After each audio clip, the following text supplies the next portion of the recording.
السلام علیکم، کیسے ہیں آپ سب؟ امید ہے کہ آپ سب خیریت سے ہوں گے۔ آج میں راشدہ رفعت کا لے کر آئی ہوں محبت حاصل عزیز۔ راشدہ رفعت بہت اچھا لکھتی ہیں اور امید ہے کہ آپ سب کو یہ بہت پسند آئے گا ناول۔ مگر آگے بڑھنے سے پہلے اگر آپ میرے چینل پر نیو ہیں تو کائنڈلی میرا چینل سبسکرائب کر دیں، ویڈیو کو لائک کر دیں، کامنٹ کر دیں، شیئر کر دیں۔ چلیے آئیے شروع کرتے ہیں پھر۔ اور چھوٹی کوٹھی آ کر اس اندازہ ہوا کہ یہاں بھی انسان بستے ہیں، وہی عام سے انسان، 2 ہاتھوں 2 پاؤں، ایک ناک اور 2 کانوں والے انسان۔ ہاں کہے سب جناتی لگاتے تھے۔ وہ اتنی دیر سے سب کے بیچ میں بیٹھی اپنے ہی دھیان میں گم تھی۔ سب کیا باتیں کر رہے تھے، اسے قطعاً کوئی سروکار نہ تھا۔ ہاں جب اچانک کوئی بلند و بانگ کہکا لگاتا تو وہ ایک دم سے چونک جاتی، بلکہ شاید ڈر جاتی کہنا زیادہ مناسب ہوگا۔ ابا میاں کے بعد اس کا دل بہت کمزور ہو گیا تھا۔ اس کی ہرنی جیسی آنکھوں میں وحشت نے مستقل ڈیرا ڈال لیا تھا۔ خودکشی حرام نہ ہوتی تو شاید وہ کر چکی ہوتی، ورنہ ابا میاں کے بعد بھلا زندہ رہنے کا کیا جواز تھا۔ اب تو صرف زندگی کے دن پورے کرنے تھے، لیکن آج کے انسان کی اوسط عمر 60 برس بھی فرض کر لی جائے تو ابھی تو اس کے مرنے میں بتھیرے سال پڑے تھے۔ ہاں اگر کوئی اچانک حادثاتی موت یا کوئی، استغفر اللہ، یہ کوئی سوچنے کی باتیں تھیں۔ ابا میاں کی روح تک اس کی سوچوں کی رسائی ہو جاتی، تب وہ پھر سے مادی وجود میں آنے کو بےقرار ہو جاتی تاکہ ابا میاں آ کر اس کا بایاں کان مروڑ سکیں، لیکن ابا میاں نے کبھی اس کا کان مروڑا تو نہ تھا۔ وہ تو جب کبھی اس پر زیادہ خفا ہوتے تو اسے گھور کر دیکھتے اور پورے نام سے پکارتے، ماہ نیم ماہ، اور آگے وہ ایک لفظ نہ بولتے۔ بس ان کے نام پکارنے کا انداز ہی ایسا تنبیہی ہوتا کہ وہ جھٹ سوری کر لیتی۔ ویسے وہ اسے ماہے پکارتے تھے۔ دوسرے لوگوں کو یہ نام سننے میں کچھ عجیب لگتا، لیکن اسے کسی دوسرے کی پسند ناپسند سے کیا سروکار ہونا تھا۔ اس کی کل کائنات اپنے ابا میاں پر مشتمل تھی۔ ابا میاں اور ان کی ماہر دونوں ایک دوسرے کے جینے کا جواز تھے۔ اب ابا میاں چلے گئے تھے اور وہ تھی۔ کیوں؟ آخر کیوں؟ اس کی آنکھیں بظاہر خشک تھیں مگر آنسو دل پر گر رہے تھے۔ اور تب کنول شاد نے اسے مخاطب کیا، آپ واقعی اتنی کم گو ہیں یا ہماری کمپنی انجوائے نہیں کر رہی؟ اس سے فوری طور پر کوئی جواب نہ بن سکا اور فیروزہ اچھی کزن ہونے کے ناطے فوراً اس کی مدد کو آئی۔ ویسے تو ماہ نیم ماہ کم ہی بولتی ہے، لیکن اپنے فادر کے انتقال کے بعد اسے مستقل چپ ہی لگ گئی ہے، اسی لیے تو میں اسے لے آئی ہوں تاکہ اس کا جی کچھ بہل جائے۔ فیروزہ نے تو مسکرا کر جملہ حاضرین کو بتایا تھا، لیکن سب لوگوں کی آنکھوں میں اپنے لیے ترحم آمیز جذبات امڑتے دیکھ کر ماہ نیم ماہ کو ذرا اچھا نہ محسوس ہوا۔ میں آپ لوگوں کی کمپنی انجوائے کر رہی ہوں، لیکن چونکہ ابھی یہاں نئی آئی ہوں اس لیے آپ لوگوں کی فیملی سے اچھی طرح واقف نہیں، اسی لیے فیملی گوسپ میں حصہ نہیں لے سکتی، بس سننے پر اکتفا کر رہی ہوں۔ اس نے کزن مسکراہٹ چہرے پر سجا کر جواب دیا تھا۔ اس کی مسکراہٹ بہت خوبصورت تھی۔ کنور شاد نے تو برملا تعریف بھی کر ڈالی۔ وہ چھوٹی کوٹھی کی مکین نہیں تھی، اس لیے اس کا ظرف بڑا تھا۔ باقی لڑکیاں اس کے حسن سے بے اطمینانی محسوس کر رہی تھیں۔ دل ہی دل میں انہیں فیروزہ پر غصہ بھی آ رہا تھا کہ وہ ماہ نیم ماہ کو آج ہی ان سے ملوانے کیوں لے آئی، آج جب منصور آفاق کی آمد متوقع تھی۔ حسن منصور آفاق کی کمزوری تھا اور چھوٹی کوٹھی میں موجود حسین ترین لڑکیاں منصور آفاق کو متاثر کرنے میں ہنوز ناکام ہوتی آ رہی تھیں۔ ایک عرصے تک فیروزہ بھی منصور کے التفات کی منتظر رہی تھی، لیکن اس نے فیروزہ کو اچھی دوست کے سوا کچھ نہ سمجھا۔ آخر جب کھاتے پیتے زمیندار گھرانے سے تعلق رکھنے والے اجلال شاہ کا رشتہ فیروزہ کے لیے آیا تھا، عقل کا دامن تھامتے ہوئے فیروزہ نے ہاں کر دی۔ منصور آفاق اس کی قسمت میں ہی نہ تھا، یہ حقیقت اسے بہت دیر میں صحیح مگر سمجھ میں آ ہی گئی تھی۔ منصور کی فلائٹ تو کب کی لینڈ کر چکی ہوگی، پھر وہ اب تک پہنچا کیوں نہیں؟ آرزو نے اچانک سوال داغا تھا، وہ سوال جو بہت دیر سے سب کے دلوں میں تو تھا مگر لبوں پر نہیں آ پا رہا تھا۔ وہ سب مصروف ترین لڑکیاں آج نکسک سے تیار چھوٹی کوٹھی کے ہال کمرے میں موجود تھیں، تو اس کی وجہ شاید نہیں بلکہ یقیناً یہی تھی کہ آج منصور آفاق کو یہاں آنا تھا۔ ویسے تو وہ سیلانی آدمی تھا، اس کو کوئی ایک مستقل ٹھکانہ نہ تھا، پھر کاروبار کے سلسلے میں بھی اسے ملکوں گھومنا ہوتا تھا۔ اس کی آمد ہمیشہ اچانک ہوتی تھی، لیکن اس بار وہ باقاعدہ اطلاع دے کر آ رہا تھا۔ اس سے چھوٹی کوٹھی کے مکینوں سے درخواست کی تھی کہ وہ عرصے سے بند پڑی بڑی کوٹھی کی اپنے ملازمین سے صفائی ستھرائی کروا دیں۔ اس کا ارادہ کچھ عرصے کے لیے وہاں قیام کا تھا۔ بڑی کوٹھی والوں کا وہ اکلوتا وارث تھا۔ تینوں بہنیں شادی شدہ اور دنیا کے 3 مختلف براعظموں میں رہائش رکھتی تھیں۔ ماں باپ بیٹیوں کے فرض سے سبکدوش ہو کر اکلوتے بیٹے کے سر پر سہرا سجانے کی آرزو دل میں لیے رخصت ہو گئے۔ ماں باپ کی زندگی میں وہ پھر بھی گھر میں ٹک کر وقت گزار لیتا تھا۔ یہ وقت چھوٹی کوٹھی کی لڑکیوں کی زندگی کا سنہرا ترین وقت تھا۔ منصور کی اکثر شامیں یہیں گزرتیں۔ ابراہیم اور شامیر اس کے بہترین دوست تھے۔ لڑکیوں میں سے صرف فیروزہ کو دوستی کے قابل جانا تھا۔ فیروزہ جو خود چھوٹی کوٹھی کی مکین نہ تھی، اس کی ماں کا تعلق بلا شبہ یہیں سے تھا، لیکن مغل گھرانے کے سپوت سے محبت کی شادی کے بعد چھوٹی کوٹھی والوں کو ایک عرصے تک اپنی بیٹی سے رابطہ تک رکھنا گوارا نہ تھا۔ فیروزہ بڑی ہوئی تو اسے کالج میں پڑھنے والی اپنی ماموزاد بہنوں سے دوستی گانٹی اور آہستہ آہستہ چھوٹی کوٹھی تک بھی رسائی حاصل کر لی۔ اسے اپنی ماں کے احمقانہ فیصلے پر خوب تاؤ چڑھتا تھا۔ کیسی شاندار زندگی پر لات مار کر وہ اس کے باپ کی زندگی میں شامل ہوئی تھی۔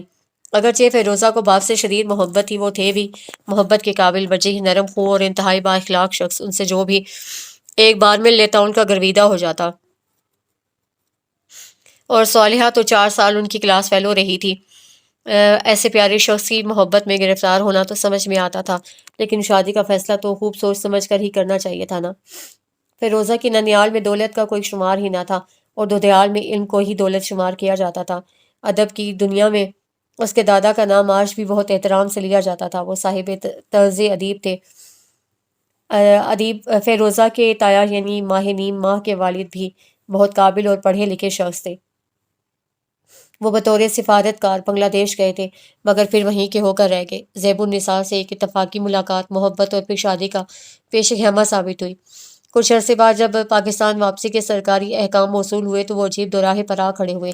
زیب اپنے والدین کی اکلوتی اولاد تھیں۔ وہ اپنی بوڑھی ماں اور معذور باپ کو اکیلا چھوڑ کر دور دیس جانے کا سوچ بھی نہیں سکتی تھیں۔ جہانگیر نے استعفیٰ محکمے کو بھجوا دیا۔ بے تحاشا قابلیت رکھنے والے شخص کو بنگلہ دیش حکومت نے درس و تدریس کے پیشے سے منسلک ہونے کی اجازت دے دی۔ وطن سے دوری اختیار کرنے کے فیصلے پر کبھی کبھار کسک دل میں جاگتی تھی، لیکن انہوں نے شادی سے پہلے تمام ممکنات پر غور کیا تھا۔ وہ جانتے تھے کہ محبتوں سے گندی یہ لڑکی اپنے بوڑھے والدین کی آخری سانسوں تک خدمت کرے گی۔ وہ خود اس کے والدین کی دل و جان سے عزت کرتے تھے۔ پاکستان میں ان کے ماں باپ منو مٹی کی چادر اوڑھ چکے تھے۔ ایک چھوٹا بھائی تھا جو بلا شبہ انہیں بہت عزیز تھا، لیکن وہ ان کا فیصلہ بدلنے پر قدرت نہ رکھتا تھا، سو وہ وہیں بس گئے۔ ماہ نیم ماہ ان کی اور زیب کی اکلوتی اولاد تھی۔ زیب کے والدین طبعی عمر پوری کر کے اللہ کو پیارے ہو گئے۔ تب انہوں نے پہلی بار زیب سے پاکستان چل کر رہنے کا کہا۔ زیب راضی بھی ہو گئی، مگر زندگی نے مہلت نہ دی۔ دونوں میاں بیوی ماہ نیم ماہ کا ایک بھائی یا بہن لانے کے خواہش مند تھے۔ دوران زچگی زیب النساء زندگی کی بازی ہار گئیں۔ ماہ نیم ماہ کا بھائی بھی ماں کے بغیر دنیا میں جینے پر راضی نہ ہوا۔ ماں کے مرنے کے چند گھنٹوں بعد نومولود بھی زندگی کی بازی ہار گیا۔ ماہ نیم ماہ اس وقت 6 سال کی تھی۔ جو غم اسے مل چکا تھا، اس کی شدت کا احساس اسے ابا میاں نے ہونے ہی نہ دیا۔ وہ اب اس کی ماں بھی تھے، باپ بھی اور دوست بھی۔ ماہ نیم ماہ بہت پیاری بچی تھی۔ اسے تیکھے نقش اپنی ماں سے لیے تھے تو شہابی رنگت اپنے ابا میاں کی چرائی تھی۔ ابا میاں نے بہت پیار اور ناز و نیم سے اس کی پرورش کی تھی۔ محض اس کی خاطر انہوں نے پاکستان جانے کا ارادہ ملتوی کر دیا۔ وہ ہرگز نہیں چاہتے تھے کہ اجنبی جگہ اور لوگوں میں جا کر ماہ نیم ماہ کی شخصیت متاثر ہو۔ اس نے ماں کو تو کھو دیا تھا، وہ گھر جس میں اسے آنکھیں کھولی تھیں وہ اسے کیسے چھین لیتے۔ اور سچ تو یہ تھا کہ اس گھر کے در و دیوار سے ان کی زیب کی یادیں جڑی تھیں۔ دونوں باپ بیٹی کے لیے وہ گھر محض سیمنٹ بجری سے بنا گھر نہیں، ایک عافیت قدا تھا۔ برسوں پہلے انہوں نے ایک ہجرت کی تھی، اب دوبارہ ہجرت کرنا زیادہ مشکل امر تھا، اور پھر زندگی ایک ڈھب پر گزرے جا رہی تھی۔ وہ اپنے فیصلے سے زندگی میں کوئی ہلچل اور رتوش نہیں چاہتے تھے۔ پاکستان سے ایک بار چھوٹا بھائی اپنی بیوی کو ساتھ لے کر ان سے ملنے آیا تھا۔ اس کے ساتھ اس کی بچی بھی تھی، جو ان کی ماہ نیم ماہ سے 1-2 برس بڑی ہی ہوگی۔ ایک بار وہ اپنی ماہ نیم ماہ کو لے کر پاکستان گئے تھے۔ وہ مٹی جس میں ان کے ماں باپ دفن تھے، کبھی کبھار انہیں شرمندگی کا احساس بھی ہوتا۔ وہ کیسے بیٹے ثابت ہوئے تھے۔ مرحومہ بیوی کی قبر کو اکیلا چھوڑنے کی ہمت نہ پاتے تھے، اور اپنے دیس میں دفن اپنے والدین کے لیے غائبانہ فاتحہ خوانی پر ہی اکتفا کر لیتے تھے۔ پھر خود کو تسلی دیتے کہ ان کا چھوٹا بھائی ماں باپ کی قبروں کی دیکھ ریکھ کے لیے موجود ہے، وہاں زیب کا ان کے سوا کون تھا۔ وہ روزانہ ماہ نیم ماہ کی انگلی پکڑ کر بیوی کی قبر پر جا کر فاتحہ خوانی کرتے۔ بنگال کا جادو مرنے کے بعد بھی اثر انداز تھا۔ جب ماہ نیم ماہ بڑی ہوئی تب اس نے باپ کی انگلی پکڑ کر گھومنا پھرنا ترک کر دیا۔ اسے بہت چھوٹی عمر سے گھر کی ذمہ داریاں بطریق احسن نبھانا شروع کر دیا تھا۔